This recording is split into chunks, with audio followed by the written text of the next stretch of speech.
सभी को जय माता जी। कक्षा 12 नामा के मूल तत्व सब्जेक्ट में मैं गिरीश सर आप सभी स्टूडेंट्स का हार्दिक स्वागत करता हूं।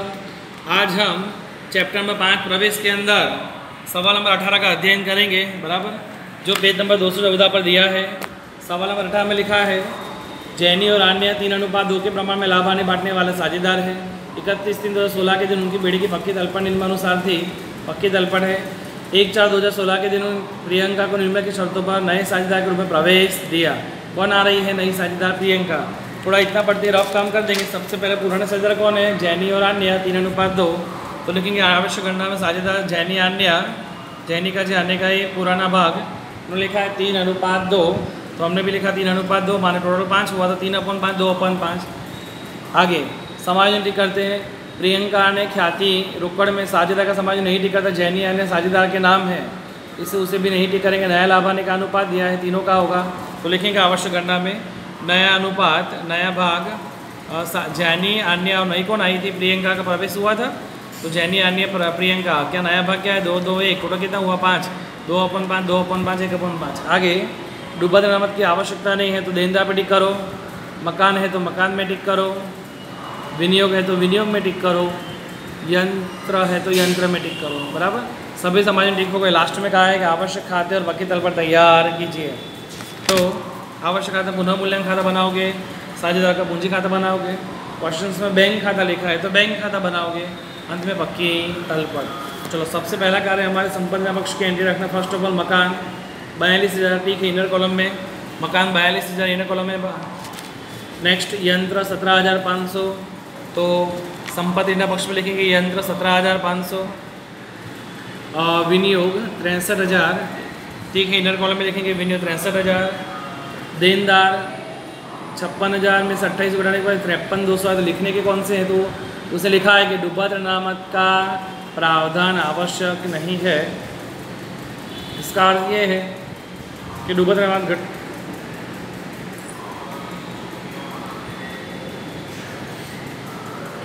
डूबत अनामत घटानी नहीं है, तो आउटर में सीधे देनदार लिखने के 56,000 और नहीं घटाएंगे तो डूबत अनामत लाभ होगा।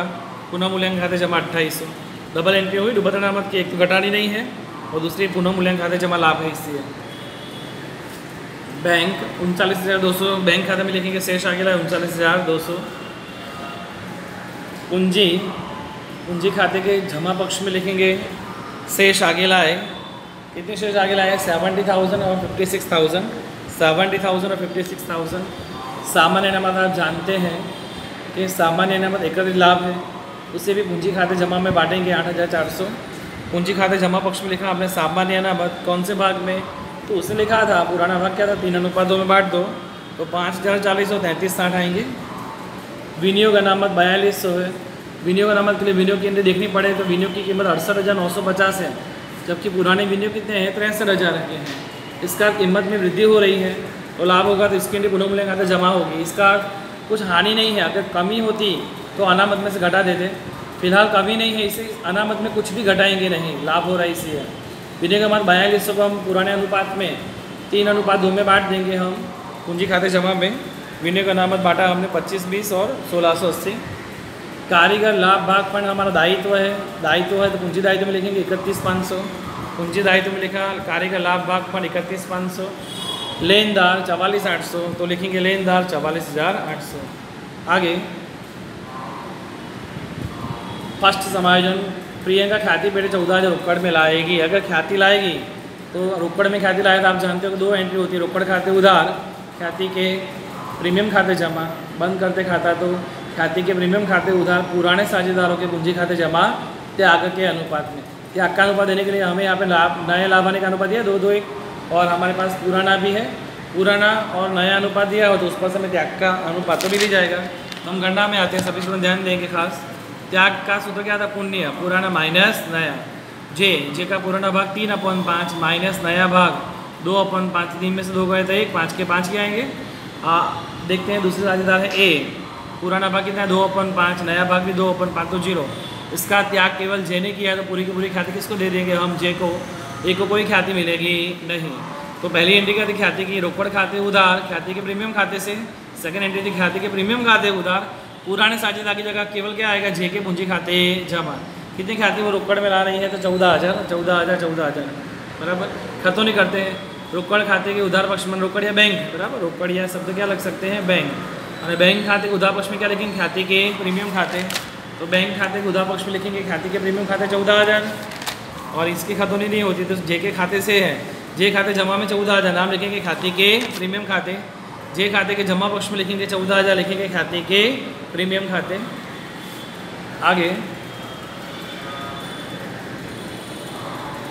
जैनी और आन्या को नई पीढ़ी में कुल पूंजी का 20% जितनी पूंजी प्रियंका लाएगी। बहुत अच्छा सवाल है आंसर कि जैनी और आन्या की नई पीढ़ी की कुल पूंजी, तो आप जैनी और आन्या की नई पीढ़ी की कुल पूंजी कब मिलेगी, जब पूंजी खाता बंद करेंगे तब। माना पूंजी खाते की शेष जो होगी दोनों की, किसकी, किन दोनों की, जैनी और आन्या की नई पीढ़ी की पूंजी, माने पूंजी खाते की जो शेष है वो नई पीढ़ी की पूंजी होती है, और जैनी और आन्या की जो पूंजी होगी उसका 20% जितनी पूंजी प्रियंका लाएगी। तो जब पूंजी खाता बंद करेंगे तभी समाज को समझेंगे। लाभ आने के अनुपात से हमने त्याग गणना की, त्याग के आधार में खाते बांट दी। डूबत नमक की आवश्यकता नहीं वो भी देख लिया हमें, देनदार में से नहीं घटाने का, पुनर्मूल्यांकन खाते जमा किया। यंत्र की कीमत में 10% की कमी करनी है, कमी करेंगे तो यंत्र में से माइनस करेंगे 10% की कमी 1750, तो आउटर में आएगा 15,750, और कमी होगी तो नुकसान होगा, तो पुनः मूल्यांकन खाते उधार लिखेंगे यंत्र खाते 1750। फिर आगे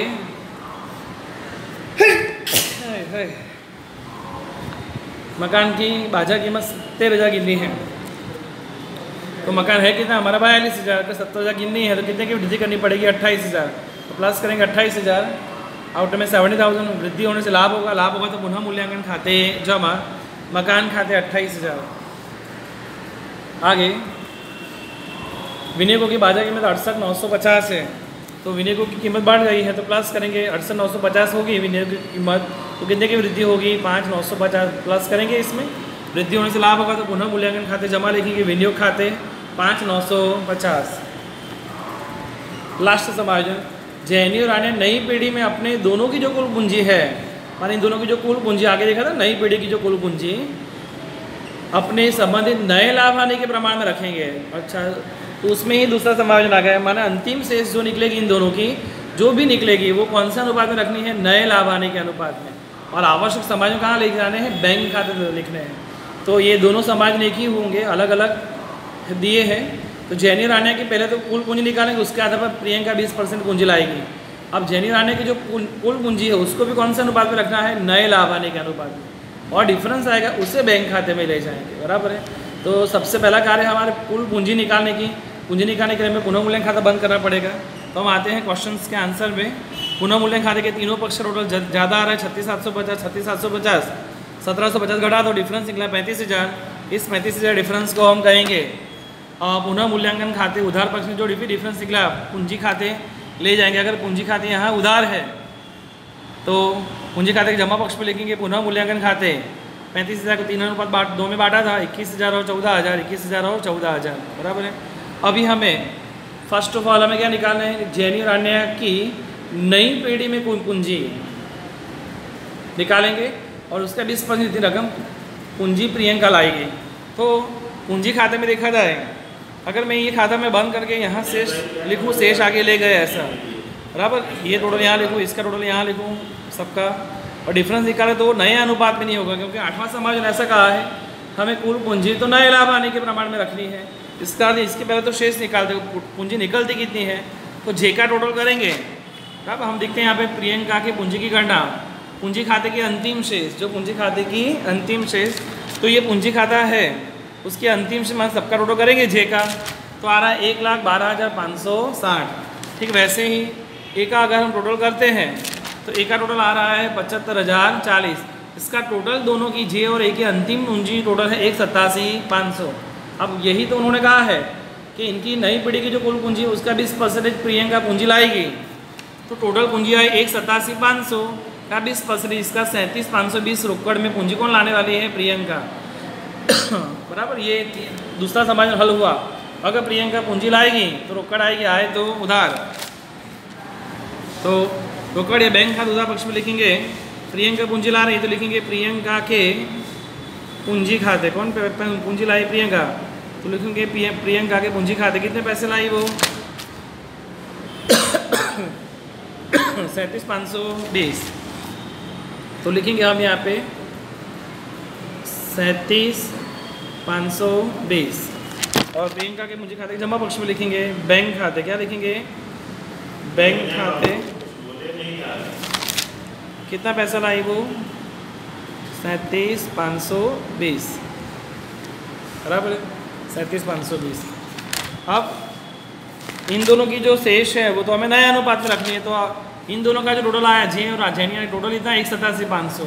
तो अंतिम पूंजी तो नए लाभ आने के अनुपात में रखनी है। ऐसा समाज 8 में कहा है कि जैनी और आन्या की नई पीढ़ी में अपने दोनों की जो कुल पूंजी है वो अपने संबंधित नए लाभ आने के प्रमाण में रखेंगे। तो आपने नए लाभ हानि के प्रमाण में रखेंगे तो 187,600 जो इन दोनों की पूंजी आई वो नया अनुपात। तो नया अनुपात देखा जाए तो नया भाग इसका 2 और 2 समान है कि नहीं? तो 2 और 2 4 हो गए, तो 2/4 बांट दिया। कितना है? 93,800। तो ये अंतिम पूंजी है। कौन सी पूंजी है? अंतिम पूंजी 93,800 किसकी किसकी है? ये जैनी की और आन्या की, दोनों को अंतिम पूंजी आप जानते हो कहाँ लिखते हैं? पूंजी खाते के उधार पक्ष में। क्या लिखेंगे हम यहाँ पर? शेष आगे ले गए। क्या लिखेंगे हम? शेष आगे ले गए। लिखेंगे हम यहाँ पे शेष आगे ले गए। कितना डिफरेंस निकला? 93,800 और 93,800 बराबर है 93,800 लिखा। अभी हमारा अब क्या कहा उन्होंने? कि जो भी डिफरेंस निकले उसे बैंक खाते लिखना है। किसके खाते लिखना है? बैंक खाते में। मैंने पुनः मूल्यांकन खाता तो बंद कर दिया था। अब ये डिफरेंस निकला, शेष आगे ले गए। अब इसे बंद करते हैं खाते को। तो देखो क्या होता है। जे का जो टोटल था मैंने अभी बताया था, जे का टोटल कितना आया था? 1,12,560। माने जमा का 1,12,560 है, उधार का 93,800। तो जाहिर सी बात है जमा का ज़्यादा टोटल है तो जो दोनों लिखेंगे हम 1,12,560 है। तो लिखेंगे 1,12,560, 1,12,560। अब 1,12,560 में 93,800 घटा दो। अगर 93,800 घटा देंगे तो डिफरेंस निकलेगा 18,760। कितना डिफरेंस निकलेगा? 18,760। इस डिफरेंस जो भी डिफरेंस निकला यहाँ पर मान 1,12,500 में से 1,12,560 में से 93,800 घटाते डिफरेंस निकला। ये डिफरेंस को कौन से खाते ले जाना है? बैंक खाते में। कहाँ ले जाएंगे हम? बैंक खाते। अगर यह उधार है 18,760 बराबर, तो बैंक खाते के जमा पक्ष में लिखेंगे। किसका पूंजी खाता था? जे का। तो लिखेंगे जे के पूंजी खाते, जे के पूंजी खाते 18,760, 18,760 बराबर। अब वैसे ही ए का खाता बंद करते हैं। ए का ये अभी टोटल करवाया था, कितना टोटल हुआ था? ए का 75,040 जमा का, जबकि उधार का 93,800 है। जाहिर सी बात है उधार का टोटल अधिक है। तो लिखेंगे हम यहाँ पे डिफरेंस 93,800। यही का ये डिफरेंस जमा में लिखेंगे हम 93,800, 93,800। जबकि जमा में डिफरेंस निकलेगा यहाँ। इस डिफरेंस ये जमा पक्ष के सभी टोटल माइनस कर देंगे तो जमा पक्ष में डिफरेंस निकलेगा 18,760। कितना डिफरेंस निकलेगा?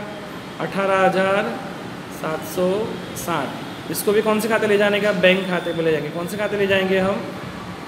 बैंक खाते। ये जमा है, जमा की एंट्री क्या आ जाएगी? उधार। किसका पूंजी खाता है? ए का। लिखेंगे ए के पूंजी खाते उधार 18,760। बैंक खाते उधार पक्ष में लिखेंगे ए के पूंजी खाते 18,760 बराबर। अभी पी का खाता बंद करते हैं तो पी का डिफरेंस कितना था? 37,520, 37,520। यहाँ पे भी आएगा 37,520 और यहाँ पे भी डिफरेंस निकलेगा 37,520 बराबर।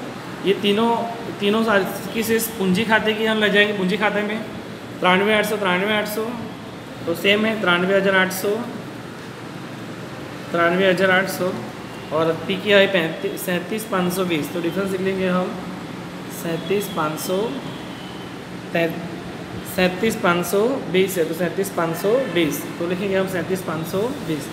टोटल आएगा 2,25,120। कितना टोटल आएगा? 2,25,120। बैंक खाता बंद करते हैं। बैंक खाते में 39,200, 14,000, 37,520 तो 18,750 का टोटल करोगे 18,760 है तो 18,760 का टोटल करोगे तो टोटल आएगा आपका 1,09,480। कितना टोटल आ रहा है इसका? 1,09,480। तो लिखेंगे यहाँ पे भी टोटल 1,09,480 टोटल। इसमें 18,700 घटा देंगे तो डिफरेंस निकलेगा यहाँ पे आपका 90,720। कितना डिफरेंस निकलेगा? 90,720। इसको भी हम क्या कहेंगे? शेष आगे ले गए। 90,720 शेष आगे ले गए। कहाँ ले गए? संपत्ति लेना में। लिखेंगे बैंक खाता। क्या लिखेंगे हम? बैंक खाता। कितना डिफरेंस निकला? 90,720। तो लिखेंगे हम 90,720। बराबर। तो टोटल करेंगे इन दोनों पक्ष का, टोटल करेंगे संपत्ति लेना पक्ष में इन तीनों रकम का टोटल करेंगे तो आता है 3,01,420। 3,01,420। इसका भी 1 2 3 4 5 रकम का टोटल करोगे तो आएगा इसका भी 3,01,420। अब इस प्रकार ये सवाल नंबर आज का हमारा 18 हुआ, जो बहुत सरल था। हमारे पास सबसे पहले पुनः मूल्यांकन खाता, फिर पूंजी खाता, बैंक खाता, पक्के तलपट, उस पर से आवश्यक गणना बनाई हमने।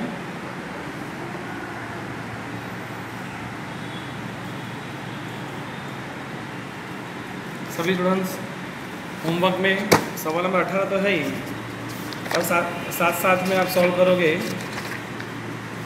उदाहरण 29। कौन सा सवाल सॉल्व करोगे बेटा? उदाहरण 29। माने उदाहरण 29 तो भी सॉल्व करोगे, जो अभी सीखा उसके जैसा ही है। उन्होंने पूरा उत्तर सही दिया हुआ है, गणना भी दी है। देखो गणना दी है, अच्छी तरह स्पष्टता दी है उन्होंने, पीछे भी गणना दी है अच्छी तरह से। तो सभी स्टूडेंट सॉल्व करेंगे आज का होमवर्क, उदाहरण 29 और आंसर 18। ओके, सभी स्टूडेंट्स को बेटा जय माता दी।